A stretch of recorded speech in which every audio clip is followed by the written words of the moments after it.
What's up, guys? Today I'm going to talk to you a little bit about grips. It's been a topic of conversation quite a bit recently, especially back here at the parts counter, is lock-ons versus glue-ons, compounds, what all each of these entail. So I just wanted to take a minute today to talk about them a little bit and the benefits to each one and pros and cons, all that good stuff. So down here on the end, we're going to start with just a standard glue-on grip. So these are a half waffle from ODI.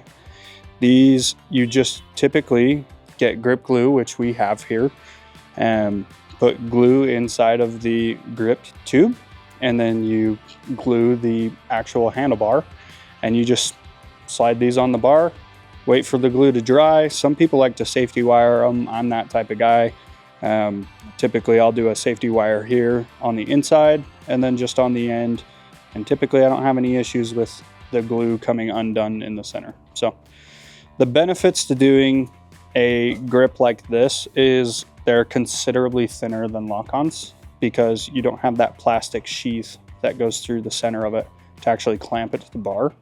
You just have rubber that's mounted on the handlebar. So it's considerably thinner. Most people like that with small hands, especially. I have like a medium-sized hand, and I typically like the lock-on feel, but I've recently gone back to the glue-ons because I can run a ball bearing throttle tube, and you can only run those with glue-on grips. And I've actually liked how thin the standard glue-on grip has felt. So just a couple pros and cons on those.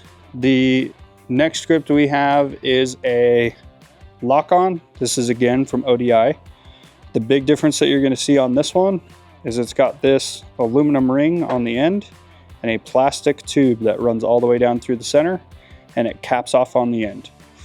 Pros to running a lock-on grip: it is much faster to replace these. You just do the one bolt here, and then on the other side, 2 bolts for your throttle housing, and you undo the cable and slip everything off. So it's super easy, super quick to do, and you can just slip your old throttle cam off of that stock OEM throttle tube and just snap it onto the new grip, and then slide everything back together and bolt it back up. It takes about 5 minutes. It's super quick to do. But the pros to these is guys with a little bit larger hand typically like that they're a little thicker. And then there's a couple different options for them. There's a lot of different patterns, brands, sizes, styles that you can get for lock-on grips nowadays because they're becoming increasingly popular.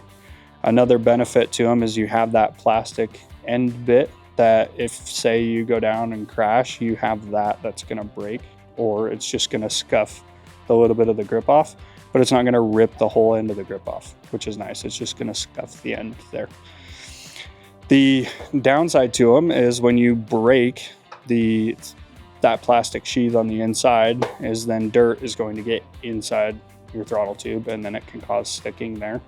So there's some pros, there's some cons to both kinds of those grips. The ball bearing throttle tubes, for example, it's an aluminum end. So if you crash on it, the end of it can just be replaced. So you can just unscrew it and slide it out with the bearing inside of it. And then you just pop a new one in and screw it back on and you're good to go. So some pros and cons between lock-ons and glue-ons. The other thing I wanted to talk about was compounds between grips. So a lot of guys are switching to running gray grips or white grips. The white grips is a style choice. Typically, guys that have white bikes typically want to put white grips on them just because it looks super clean.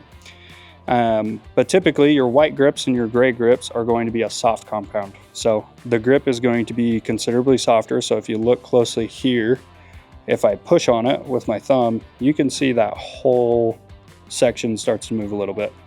On a black grip, they're typically not soft compounds, so it doesn't move as much.